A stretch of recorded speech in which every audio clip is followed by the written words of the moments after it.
wa na wa like wa share ye na wa dwenkyerɛ so de egu abresem ye bekin kan ni nyina da ede ama wo YouTube so ye busua tenten na odo hu adom ekoba ne sa ye dwumedi ahodo a ekoso wo fidwe ma nyina ye nya hyase na abon ka ye na wo so akwakohwe bie wa dwenkyerɛ no wa pro ni nyina egu wo adwenkyerɛ kro na de afa emai so 0594 841044 0594 841044 ye bekin kan ni nyina da ede ama wo enanwumre enasia enkoma bempoma plaza hotel woso yo huhwa mpo ye kuroma na ope bebi adwojo ho a entweweni kohwe bebi abrana so ye na bra bedwojo wo ho anafe Jubilee Hospital so den na titu enemre mu titu ni onipadua na den na ha o momodia tabinu kunche fakọ Jubilee Hospital no mbehwe etu yade krono ase dia ma enwumre yi information center saje pine efa kase de day life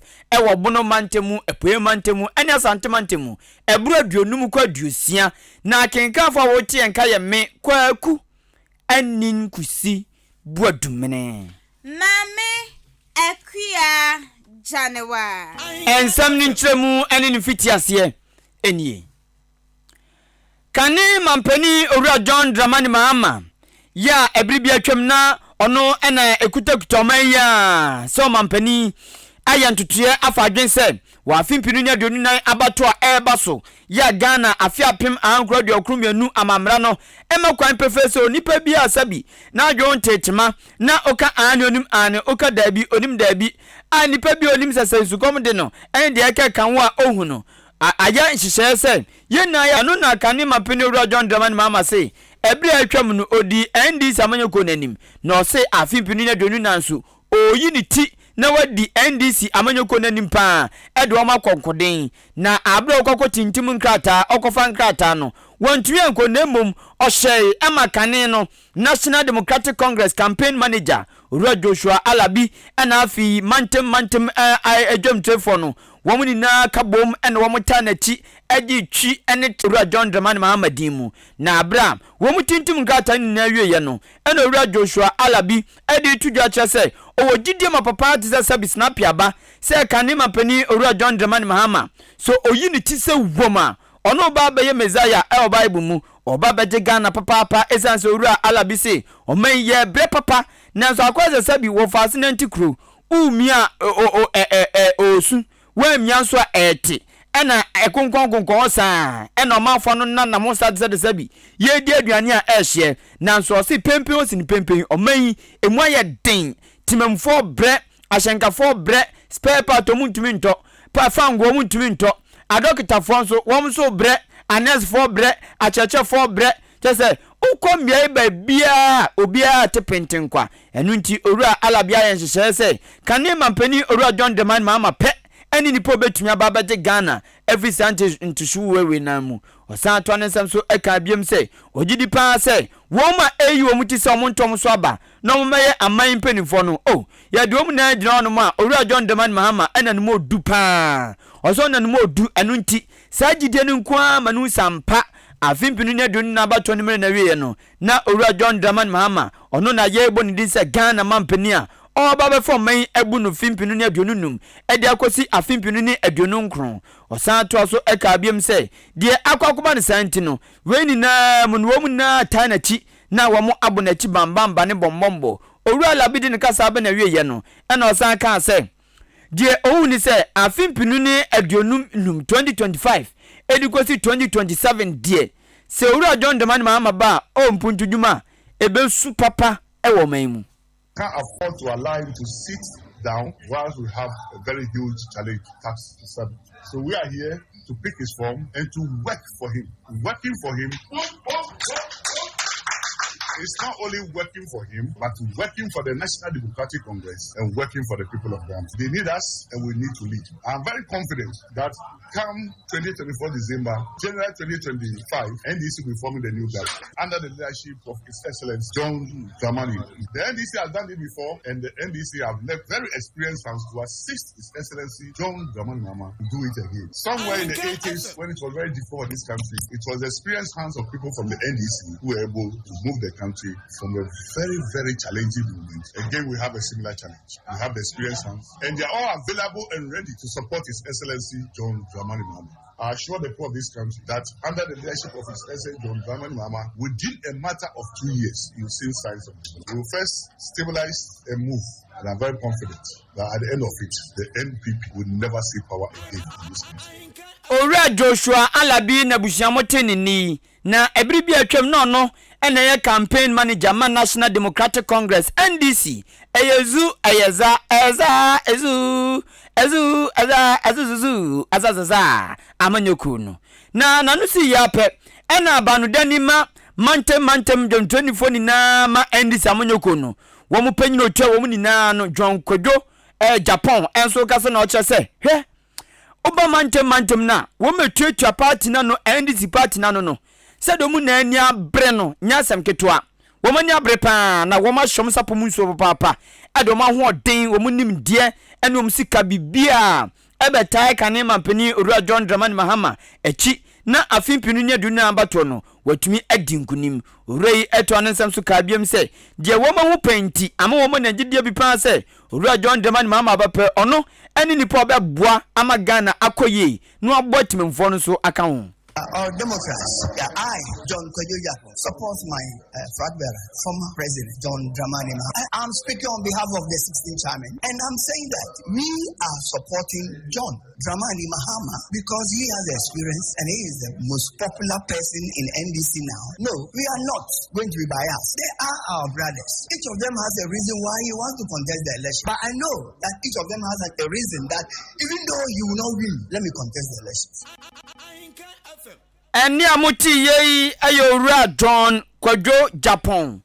okwa mantem awdo ni na wo ma yedwom tani ma endi samanyoku wo mu ni na mantem du nsia no ono ena epanyina otua wo ma no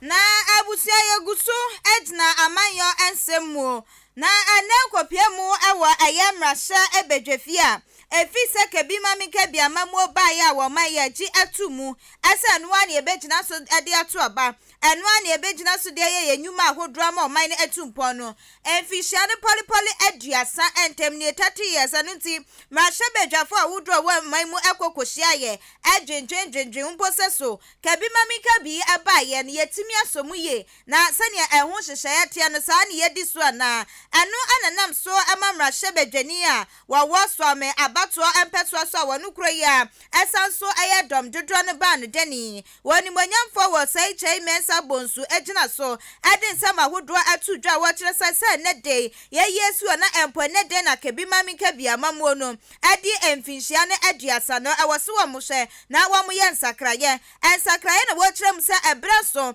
ese wo man Ghana amamra eye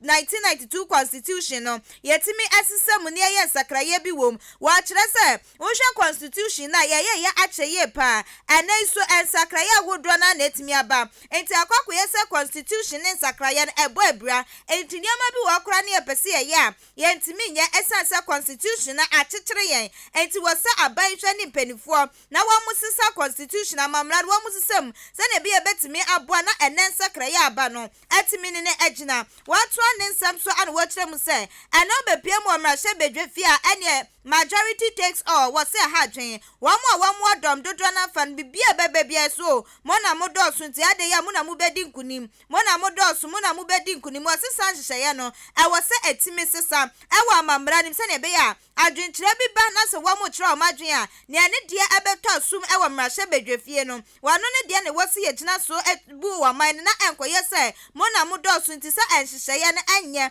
anasa emu akora ne ye gye atum ebisa mo dosu na mo agye atum wo se sa ensakraye nsempeni fo hwe na wo motimi agye atum a ebeboa ye pa anu achi ana wo sa kyerɛ mu se wo hwe 1992 constitution na wo se no korɛ aba beboa ebre bi atwemu eboa ye amachese ye tutu ya namo etutu wa man Ghana enhyehyɛ ye nso siye enso sabre ensakraye ahodro na etimi aba etimi ni constitution ne emboa ebra enti wo munyina sade no so na wo munsesa no ana wo kyerɛ se wo besra pass stakeholders ahodro enhwɛmfo wo manu entum sene ebribi abaye womdu omanu etumu eka na womu samra no mu fa omanu entum na wo man Ghana di hye nyina yenka ye hu emmomu sene bi ya san hye ye ebetimi akwa enkan woto so an wo chese ko 1992 constitution no ensem bi wo ho akoye sene a ekoma mra hye bedwafo ni ntino womu ye bibi kura no wo mutirima ye omu dedede asa ye ne ye mra hye bedwafo ana mamra ni sisen enti ya hwe ne atimi adi so wasisa niema ni nyina ewo sensakra ye timi ebemuo na empos ekwan ye fa so eyi tia me ewo mra hye bedwafie ene kwan ye fa so eyi mra hye bedwafo na nkasa kura no ensakra ye bi atimi ebemu. The 1992 Republican Constitution has no doubt served some good in the last 3 decades. I must, however, admit that some assumptions underpinning some of the provisions no longer hold or are not supported by current socio-political realities. This underlies the call by various stakeholders for a review of the 1992 Constitution. Mr. Speaker, it is time to re-engineer our constitutional architecture to conform to today's realities. We need a constitutional order that frowns upon winner-takes-all syndrome and promotes collaboration, collectiveness, and consensus building in decision-making at all levels of governance. Abusiani ayewoni monyamfo wasai chei mensa bonsu dom dudro banu deni sansu yamra shebedwani awo waswame abatuo empesua eso yetoa anwumre no nsia kan kase no so nimisem se ogefo bosum ne de to so nsia Ghana yeda sori ya ntia sempa na me de bia meka se wiase se yeda sori ne ya ntia sem fofora na ese bonin kitinkiti bi te se trumutu tafribomski ene corruption etuotwa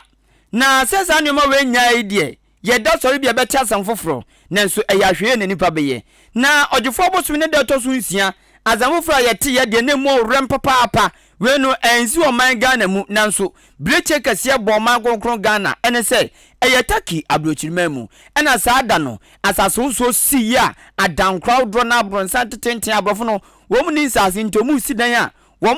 wo mba bam tse de mu si koko omo ata koko no ne mo si kosoro pa tibo se abronsa ni so teten ne ni pampempem wo mu sumu no mu na agum enu takoba sa no ene diakra kopa primpram no ka se die adehia ato nanano monsedo ewo taki ene serious aso no mu no ene nam empem aduanan enum 45,000 enya akire ya emo rempapa na sabre wo semesi yei na Ghana adehia people Ghana aniwa baako Ghana dodo musia baako Ghana nipa yakoma dano so Ghana nipa eba na gudie mu a oma agudie ye de papa Christian atu twasam awanya vinja duasa baako no so eka torenche mu a oto aso efa eto nananom ewonse do we nam so amase nanu kwasi de yei ene namu ebedu o man konkron Ghana mu na aba beduro no ebusua ene abusan kan ne amamre ne amanne mu no ewo so omo ye hyehyeye edi eye no hyehyeye ni na eto ato aso na Ghana nze amamre nsa de etie no yidi na wotweda ne etie da kropotin aye de beyeyi obu okro nyindi se bia nipa na to nananom wonse do nanso na wotweda no emanu sampa osimasiko atakwamiko ebia nipa simasiko enti eba be na yesei enu nti na wotweda de yedi pa na emu ibedu ya pe ene adofo bi ni ajanfo bi ni Ghana fo bi so efrase ekwabusuan nkyɛn akwakyekye wo mo re se de amamre ne tie na eno na wo mo kɔ ene ena NPP amanyoko no osun kokroko amanyoko no wo mo so mpenifo bi eyi wo mu ti ekɔ Christian Atu abusuan fie na wo mo kɔ ye wo mo kɔ sensan wo mo kɔ twetwo mu din ana dia dansa sampa dia to mani no wo mo mu na ejampa no enu achi ena NPP amanyoko no mpenifo a yesoma wo mo kɔ ye epa osikaboten 10,000 Ghana cedis titiska 100 million edema Christian Atu abusuan so wo mo nye na wo mo emfa ntoto nyama enmanim ye na wo mo ekɔ de saska kokɔhye abusuan nsa no a NPP amanyoko no suma wo mo no eya twetwefo panyini Owura Justin Kodua nyono nko na koi national organizer Owura Henry Nanabuachi aka Nanabi na Sawa coordinator Aziz Harry Nafuta ana afi empenfo dobi eka ho en wom de sikai ekokoma wom ewo NPP amanyoko ne dimu na enu achi nso Ghana wom na asia kan amaye timi no ye kane no osahene Steven Apia wono so ne oko Christian Atu abusuan fie kotwen din ema adofo ne abusuan hu sampa woni wom ejam esumbo mpa ena afi Rabiu Mohammed Jerry Akamenko Kojo Asamoah Derek Boatin ene sinitwani awadi sinitwa chacha pa Lydia Forsen chese adisha ji twi ene tradakopie mu onede wom doso Asamoah Jan Emmanuel Bedu ene wo meke kan na ekọ no mo enne na Steven Akpiampo de okono ne wofa ene ne ho kan wom na ko no bi ena Ghana kan no owura no ena etenetene yago kansie no CK Akono ono nso ekọ no bia wom ni na ekotwere wom din ma abusua ene oman hu sampa de esi no aka wom aka busua no so nti wom ne wom ena ejam abusia ya toa ensem ne so na watwi mu ayesi mu ya mamunya ne tiasa won monyamfo Alexander akwasi akwani won nsentropho hyiaye ewo achimoda abaya ya resabia twetwe nkomo ahodo ni nyina efa kwa ebetimi afaso se ne ebeya ya resabia ne ebetumpon na empo sakra ya ahodo betimi akoso na fei ayaretwa mapa etimi akoso na ebra ya kwa ye no de tinsentropho ani mayete ase ese wono akoka bedwaku ya pa wom ewo mrahye bedwafie sapomuden sensem no wom nhweso no ene obebo no humodi ye pasa achimoda abaya ya resabia no ebenya fa pempa bi egina so na ayaresabia ne so etumpom so bepie mu ewa achimasa blog mu a ene no ene ayaresabia kese panti wonu so ko yemrahye bedwani want na se enye hwe haima ayaresabia ne enye nsem wadi tudakra wo chem so wenche na achimoda aban ayaresabia nche se wenya emfihie no oha 100 years enti won twen kra masa 100 years ni nuru ansa no wabeka so ana me ye sakraye na me yese wo so obeye ansa na edru wasanso ma yete ase ese okokopie mu mrahye ebedwafie ye ebnada na wabehwe na ensema wodo wode ato wasofo a wahwe apomudin yanim na womahwe kwan a ayarsabia no wom de befa so amanenya fa pempa bi egina so ene nokre wokopie mu ewo mrahye bedwafie no wode wo se ayewoyo ede nsema wodo na etudwa na eno ana woni monyamfo akwaku agyiman menu wasofo hwe apomudin sensem so gina so ade atudwa wo kyerem se eye achim oda aban ayarsabia no wasin sakraya ahodo na ebekoso ene renovation papa and wo behwe se betimi akoso se ne be ya yaresabia no ebesa so agina ne na so ebiem watwa ne nsem no ochrem se wonimpa ese na Ebrem Central Municipal Assembly ene ahase ye bie abeye kese na aye kese so dia na tese munipa enso adoso emunipa so adoso dia na ade ba kwa wo so wodi sini sre so ene ayarehwa ene ayaresamapa etimi ekoso ntisa ne sa dia na wo so wo mo hwa na ayaresabia no wamutimi epeje mu na nsakraye ahodo nkade ahodo a wo mo ehia nso no wotimi de ma doctor fo ne nurse fo a wo mo ewo se ne be ayarehwa mapa betimi akoso wo kire mu se renovation a wo mo ba be ye ne wo medikan adwenjwe nkura ma chese wo contractor ni a ye de ba be hye ne nsakra no contractor ni na age atum akase ebrepa ne ebedru na ne wo se wo ye nyina wo hwe adigu apon so woni monyamfo akwaku agyiman menu edi nsemi nyina da etu edwa enededwe ya ewo ayemrahye bedwafie wo chem se achimoda aban ayaresabia ne nani empa so nani edi akire ye pa wehu ne ekoso enu nti wobehwe esen sakraye betimi akoso na adehye wa hanso no eka ayarehwe ne ayaresamapa ebi etimi aso yenso eso. This is very much aware of the population growth in Ebrem Central and its environs, and also the fact that it is not covered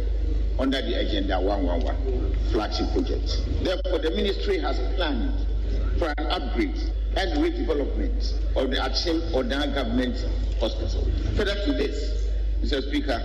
a memorandum of understanding has been signed between the ministry and a prospective contractor. To this end, the ministry has commenced the preparation of a project concept note for the consideration of the Ministry of Finance as required by the Public Investment Management Regulation. I hereby therefore inform members of the House that 90-year-old hospital, Achim Dan Hospital, will soon receive a befitting facelift. Abusiani aya woni monyamfo akwaku agyiman menu wasofo wo maimu apomuden sensem nyina esi ne naso ne wo kyeremu sa atadwefo wa achimoda aban ayaresabia yenso yate edenenti yanke yakoma to ye yemara sabia no ba be pejam ye pana wakasa wie ye pena mmahye bedwani a wawa achimoda abato ampesoa so ene ye die mu a woni manyamfo Alexander Akwesi Akwa wade atudwa wochem se wano akoye mmahye bedwani wa ha wade nsem bi se yakwa wo magye atomo ama wosoafo no so aka nsem de atudwa ne de wobehwe ese kwanbia so no wobema ye oni manyamfo Kwaku Agyeman menu wobedi ne bohye so na ayarsabia ewo achimoda na timi agina ne naso wase waka no ene ese ne konso kura ne wosu ogina wo begina na wawo ne tukwa na wo hyebo na ayarsabia ne sakraye bi ehia no watimi ababe womto obesese adehye wo Brem Central Municipal Assembly ano yanhwe ne yaka yakoma etu yegem ebisa achimoda abai ayarsabia ne edana koma so sinabem enti kwan bia so no wobehwe ese bosha wodro ampenifo ahyafa ho no wamudi begu apon eso. Even though Omo Amakanyina no Babenya Omo Agenda 111, it's still not ready yet. So they still depend on that facility. Yeah, yes, your government hospital in Maebi or Dakakake. The facelift we need in Achimwada Government Hospital is almost equal to Agenda 111 project in the because a dia wohonyina no I was here pass the pejim that yes is hoyina. Meaning ni say and somewhere wo hospital hono no and the hospital hon 7 back that I just say you who say sebe ye dey ma contractor ba ye ba be ye ho adwuma enti no behwe na minister da je ni no ho so waka nko ade me so be di so we be the bible so me die na ya pa da je na ya ba ho na ya korona na kohwe be di so osi ho no no hu se ne hote no a enni bosumi me no kra no no ama contractor ba se on be share adwuma na se esan se sebe enye private hospitals e woda na sum e de boa adamaya that you say enka amutipa ya sha sie di hu nkomo ma so bidwom ne de omunya reje mu abusiani ayewoni monyamfo Alexander Akwesi Akwamra Shebedwani awo Brem Central Municipal Assembly achimoda abaton peswa so yenya ye mu ene ane yekotie na yenko bambon semu ansana na meka so asugusu ya wutie enweme no nsia kan kase ewo wati wasum meko etifido epoye mantemu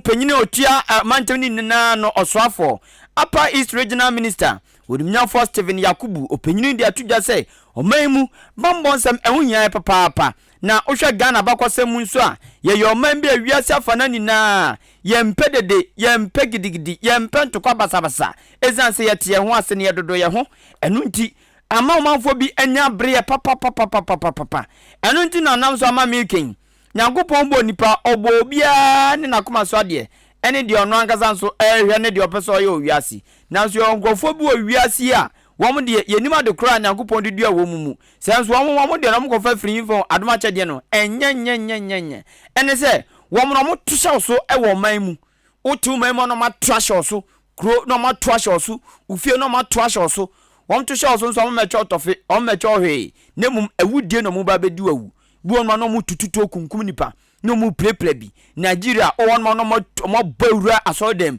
no mu kunkum sofo no mu kunkum asorema ni na no unhu ba bi afi unhu de ekọ enso enkrofo na sa de no aye fre omo terrorist ana se amimfo na sankofo yi ebia fa adwen pese won ba Ghana enu nti se de ebia fa adwen no yale sa kokrama fa so beto mo maso a ye mfere se de do betale so enu nti Ghana bambo edwumeko nu so ani abre papa se sa na omanfo bi afa adwen dia na Ghana ya hye so no e se emie ye nipa na Ghana oba man mu nso a ya hye so no Upper East Region eka bia bia eben ene Burkina Faso eben papa we nam so amoso afọ won mo kire se Oro Yakubu se enu nti Security Council no ene Burkina Faso Security Council no akabom na kana makabom no mo fa adwen de ntutu egu akwamu se won be ye se obia fa Burkina Faso emewura Ghana oya mimni ana obia be free Ghana abo Burkina Faso nya do mbapene enu nti na mpenfo mieni aya pam ya wo matena se fa adwen tutu nyoma se sa nyoma wo mbehwe amana dimu papa owura Odimnyafo Stephen Yakubu kasa na okyerɛkyerɛ ni nsɛm na okyerɛ se sesiei o settlemfo wo atifido apuemantem papa se de obia beti de obia behua de obia behu no and abandon the baby be friend say something and offer ya hello pacho say something soon ye I say I but how may I help you? I say bra teacher na aka brofo onti brofo na aka chi how does no hwe gum sansani na aka sani bi ho ti say something hello me pacho me say papa bi na me anu say me hwe na nim din akama de na nim no utum zi efufu ye di onibi me hwe papa bi na me anu so hwe na bo pra ene said na tade mu hyehyehye utum zi o man mu said ya tell mu say me hu bi sada enu ntimi zuzo onipa boni ni no afrefefefe na see something say something for enso atu na mon na nipa kono ma kwakọ doa no se ne doa no ne etutu na no ne eze onipa papa ne agya no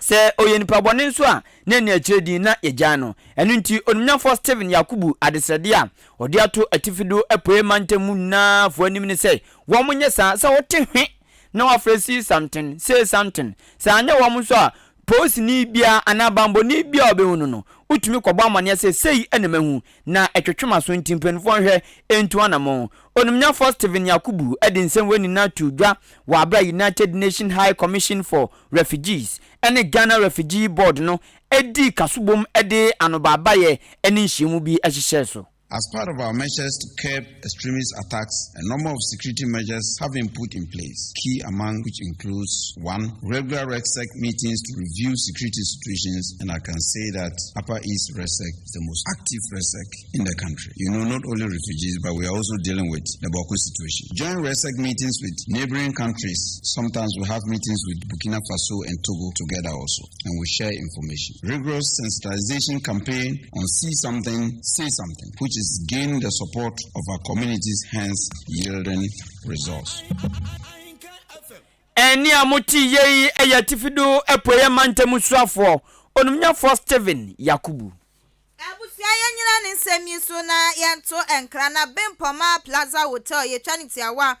SB Plaza Hotel say na wo pe baby adwodwo ho ene wo yo wo wa bepie mo poye mantem na wo pe baby suit duty ato a woni pedua no eso wo beto na eno ane Bempoma Plaza Hotel wo se bra na bedwodwo ho ni nyina ne sa odu Bempoma Plaza Hotel a wa modai no emu soso pa ne hotel a yesi ne abefo kwan eso ene enye asem ketwa wo mo pa no queen size bed orthopedic enti afe na wo kwada so asore ama pechi wo kwanchi baby akoya oya entesa edan bia so air condition bom afe wa mu odan ba kwa no kitchen shemiti no ene wo hyewa na ne wo popo nsa no wo ye wade wo ni obia ani asem edan bia so fridge wom tv susu wom te tenia wo fie pepepe ne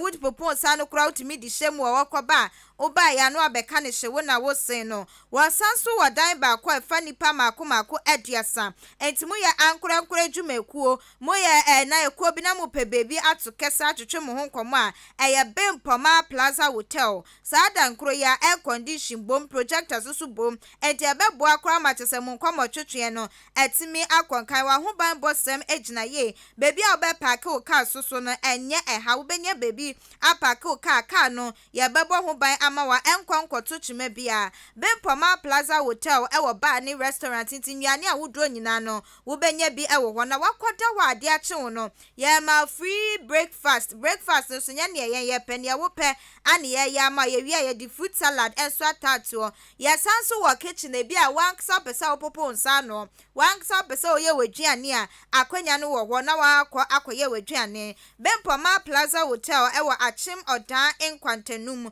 wani Pentecost asafuni ne di enhwanim MTT di kwan ne so wa na wo mo wo betimi so from ewo 0249 855-396 0249-855-396 Bempoma Plaza Hotel was especially made for holiday makers from abroad and afar. Apomdi yenti ena omaya yatimu obe sori anopatututu na kwabrane de efidie na akoba mensaya me ya akoba miti ya me ya wanchi akoba obati male nani nam adentia nyese wo na tewo mo na mum apomdi nti enu nti enyarwa awodro abawiase onyankopon zo daro manfidie ni nimde ode adoma manfo pa amom so yendroba na samike ne abefo nuama sesapa enti mpempram no kase de meke de na tetene mo na mpempre de se ope baby atu yade ase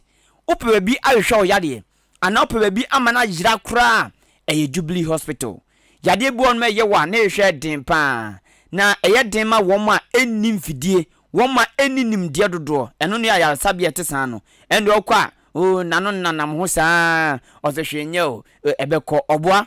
onia fidie ne akande ode be hwe yade no me pa cho entesan ewo Jubilee Hospital eno nti masem tentinu nti awa nyina ne se yade bia fitu triwi ase no kosi unan ase foko Jubilee Hospital no mbe hwehwe yade kro na wo mamu anu aduru a ebetu yade kro na firi nipadua ne mu wadaro mo Jubilee Hospital ewa achim odan ufra boabo ekọ odan ye fre baby amantransam so unsani faso a ena obe Jubilee Hospital okwa na ono wo mo akodin so a doctor for ewo ho wo mo doso kama a nurse for wo ho mo doso kama security tight sanso and management it say uye djuma na manager nem no show nkran no kasa na eyo de ase wa ofie mbu no abie hospital no na eyo de say wa yale mpo abo no mu timi pa cho ne se de wiase na akwakoye no wo bete yeso yade yeso yale ade nti atim keja yeda sorry yeso simasiko me pa cho ema sa bi nto esanse nei akande a yede hwe yade tu nyamase esi owo kwan no nina ebiaba ewo Jubilee Hospital wadaroma okọ ma ultrasound and ECG scan machine wenya common sa nanso Jubilee fobi sanso na pharmacy waduro bia wie ya na woje lab won mo test biara yebeye amam akwanhia nipa wo yebeje no na ya papa na he no ama bibia kudin eni yade nso wo hono mo esichi yade eni mojabroso obu on ma mojabroso no so aja wantehwe na obekasa na okasa na ni moja nso ekosoro ntentententema na otetem makuma ya meo makuma otutum me pacho udi agrobekun ti emane ntran mo mane nyemi hu yanka fani na ko Jubilee Hospital enya de ehu bia sanse ni anu aduru ho ti ho beto kama Jubilee Hospital ena akodalia obehwe sanuma weni na amaw kantin Jubilee ena afi insurance nso adwuma ho 0244 575799 0244 575799 ena 0241 784645 0241 784645 Only Jubilee Hospital in Penifongasa. Afei abusia yatwa ensem no esuo. Na sentemu ehwehwemu bi ba montinya na free the fourth estate and it's a Ghana ni ensem troni bakwa wagidi mapa Manase Azure one na da no wadi hwehwemu bi ba ya no wachemu se school placement kwan ya disuafo a wo mo JHS wo mo tro bi siwie na wo mo ba be ko school be ko wi ase na placement ne ya tonwa mom obi wo ho a wo hwe ne nso hwe hu mu aye pound mi sa sumesi suku ya wo ko ya nya no na ke wo so okon so na wo ko obekwa kwa hwem ya si protocol obekwa kwa hwem na wotua sika ama obi na ya pipe ahwehwe kwan bi koda de na kwa hwem wo esi won kwankwosu ya de nam so kura makrofo bi edin apiemu na ensemi ba monten so pene ne mpenufu a wo mai ahumasuya ne adisuya semsi wo monaso bebre na ba monten so de mu nchirechemu abetudwa wo mu nyina so wo mu ba wo bi ayi ni wo afiri mu ana media menka mu bi na media minimu obi obeba be kase bia wo yi ni wo afiri mu enam so ama kyerɛkyerɛfo nkabom ekuo baako Ghana National Association of Teachers ye twaniti awa efrene sanat wa mu so aba monten so de nsama hodo atodwa na wa mu nsam na wa mu kyerɛ mu sɛ wa mu sra waso afo wo hwa ehuma asuaso ane asoye hwa ehuma asuaso sɛ ane report ba monten so wa mu wa mu din apia mu bia wa mu famra monten so na wa mu so wa mu hu ne ekoso sene bia ekoba ne sɛ emwa bi kura ne wa mu pa wa mu so akyerɛkyerɛfo no wa mbetimi aboa na obi bia ne ho bon sansɛm ne bibuye ne yahwɛ atimi atwena so na ne enti wa mu kasa nsɛmi enyina ne sɛ public relations officer edema asoye hwa ehumasuya so yɛwura kwesi kwaten ade nsɛm bi betu dwa wo kyɛ woni aposifo ani ahoban bɔfo a wodro wɔn bɛka ɔmo abom na enipa bia wa mu nam kwati kwan so ton placement ni school a wodro de medisuafo no wo mu nyina yɛyɛ ɔmo mu ehwehwemu ne ye omu hwehwemu so wi a baby a ewasa emra ne dan won behwe na wom de mra na to eno ana te general secretary a Ghana National Association of Teachers yi ano Yera Thomas Musa adi abetu dwa wo kire se sansensem na ekoso nam soma Yera kwaten so abekasa bie eche musempo no obi bia ebeso ne mu bia ye de ne ekwa kogina mra na no wo so obetimi aka susu popi ese wo mu National Association of Ghana National Association of Teachers NAT wo mu sade no wo mu nyebi ana nya de so wo mu de be foli wo mu bie ente wo mu tnas na wo mu ti se obi ebo mu di adi kansama eya na ha dwinto obeka susu popi ese nsema Yera kwesi kwaten ade betu dwa no wo se ento asum ensem no so enya ne samu enesa ene ne no kuremu enesa to ambesre ese nsem no wanto ne boase no wonye hwehwemu evise wo mu na atede wo mu jomudi ese ba ne dream katahye proya ko kankan ne titiri ene de fa ehumesua ne adisua nsem a enya de wo mu de follow mu bi evise wo mani bri adisua ana wo mani susu abre se adisua for wo mo gentiti nyira no wo benyi abeye penimpa ama o man na 2 point bibi atisa no enya de wo mu de wo mo ebe foli mu bie watu aso ana wo chem se Ghana Education Service for ka wo manutum na wo mo ko manu apado ehwe masa niema atimi kwaso ebe hadwen enti wo besro mo pasa ensama waken wo hwe no ofa hu emwaye emre o mo ebise wekura ani ahyase ese ne ye a owura kwesi kwaten ekokasa ye ebo mudi ewo mu no wo mu hia mu enchirechire mu. Now staff was involved. Let the Kwesi Kwarteng come and tell us. Let him come and tell us. Let him come and tell us. And we demand that the minister, together of the DG, must reprimand him. He must be rebuked. It is becoming the hallmark of Kwesi Kwarteng. And this one, we want to tell the Ghana Education Service, if should they keep quiet on this particular one, we as an organization will give them a response. This is just the beginning. Abusia ani aya General Secretary wa Treni Penny Awada Ghana National Association of Teachers NAT annual Yera Thomas Musa. Agentama no aya 0594 841044 0594 841044 text message and a WhatsApp metokuta Yesu moja ne yam no phone na mfene yam no anase smartphone na ni na otumi kire wadwen eba SMS anase WhatsApp Facebook and YouTube nso ya demyopo o se chan kan 93.3 FM na ya ne yesin no na International Child Development Program ayekuo bia wiasa fana ni na womo na diosi womanemu ewo Ghana Joyce Lanyo de atuja so maya ye wo me Ghana anu sei pronyi sen kwosoro papa o se anya no wa se na anu ada Ghana Health Service e de baba tu dwa se afi atwam afimpinu nya dunu mienu ayi abortion nyinsenyingo ko amafo ye ene na mpem so ahansia ne dun wotwe 7618 na wenu so dodo na eye womu a endu womu mfia sabi se ekoba nsampo mbetumi aware dodo na eye womu a endu mfia ewo se womu ye saade no emperafo no wom na ekokoye saade no na eno nam so amana womu chem se dakubia omaimu womu anya yinsen yugo kra na nya aduonu ba ku 21 dakubia esu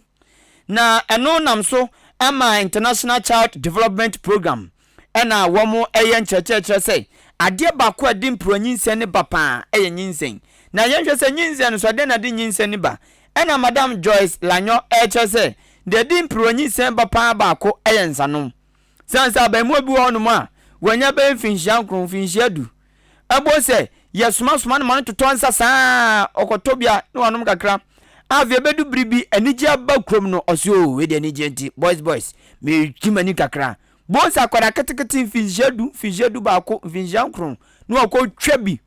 na ni so and who are you ekoba nsa obi aka hwe a onfi ohuni pasa sabi atatia na avide nsem fatana oye sabi nipa nso utwutwa kakra wano ba pa ti eba nsa na ochi obi gino ma hwe nsem gunu so sa bonsa wosia gunu na stress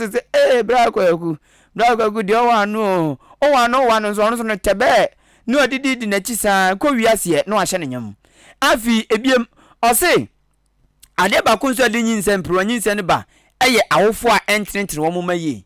akode awufo bi wono ma wo mo nhwe so mo ba do so na yo osem de fa me ho de obe bia onye na wo ma jeje mo masa na ose anu so yetu ba bia nye wo mo mfom so sanse sika kasa ya mpempi no bi wono ma ontan hu na so sika se mu nti ya dodo na no ema awofo no so eye mfom so kakra na wo mo fofo mo maso ne de ekeka ho na edempronyi sen eba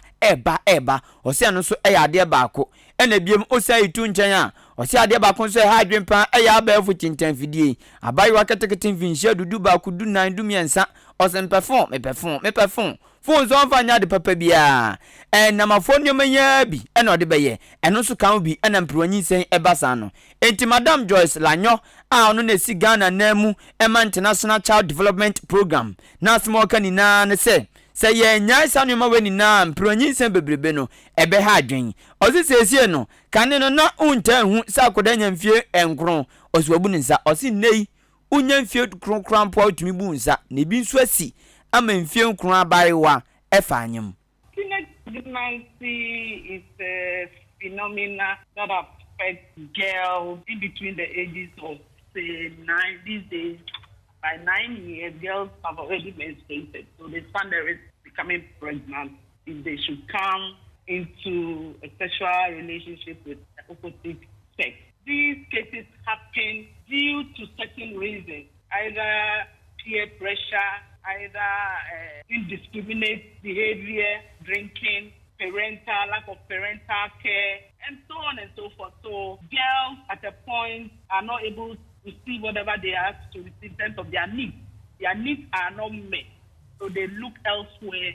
to get people to support them. And in doing so, they enter into indiscriminate sex with the opposite partner, ends up as teenage pregnancy. Na owie no, eno se, employee se bebebe sanka ebampo na kan ha adwen a nka oho bia ni ho. Na o se ntwahwo no eya na ha adwen papa. O se titu ne ma no. Emprofo na wo mo school mu titru JHS SHS for no wo mo nyim sana obi on ma chenchina che so ja school sanzo ontumi mfa nko na teacher ni kira de o se teacher ni twan me kwa kwoti ntesi kakraba da bia nzi enu che ne ofafro na tantem so ana okope ba bia atena anzo manfo kwa ba hwehwe ne za Ghana ya ba fifie ni ahwe osa wa ba te say yes bronyi zenye ensuni nam no ontrivu obese wi akwa ebim o se ade ba kwa ha adwen pa ne se wo ma ekɔ school hyanyem no eya ema wo mo dachi ni nsiye sanze nipa no guso okɔ school na wakwa akonyem na wagya school na afia ye basa o se sempenfo antoto nyoma ntitim mɔre anhye sapo ewo nsuom na wo mo ni ase anya den ti se de mo fififo ni ase a ahwe adachi bi mpronyi nsem bebrebe e de asem beba ema ewo Ghana so. But we are saying that it is affecting a critical mass of girls, this pregnancy issue, said that we need to do something about it. We need to look at it again and adopt the right strategies to avert phenomena so that girls will also have the opportunity to complete their education career and get themselves into some form of an income generating activity, and this should be even after 18. But we are in a dilemma where the consent for sex is 16, yet you can't marry until you are 8. So it has become a common phenomenon affecting the whole system. And once they get involved in this sexual activity, there are a lot of risks. Onipa mote se okasei eye International Child Development Program. Woman na mon senior woman kronkron Ghana mu Joyce Lanyo. Abusia ya de akinkan no esi hana wa twenkyira wodre ba ye ne de atoa so ntimi me hyase free SMS na na ya boachi ya domopoko agyeman de aba an watch yenti obia mahama wase mahama free wa maimu na chese Ebola ne niema wudropi na ekoso wakona bibia todi a wasanso pese womra anya de no ebetimi aye adwuma wase Ghana for sane awamo kan se na we have short memory no se anya mpa ye kai ade panti ye kai ne mampeni dada John Dramani Mahama edi yen ene edum so na ehonkro ne banyina echi no wasanso pese womra biemo so wonyina baby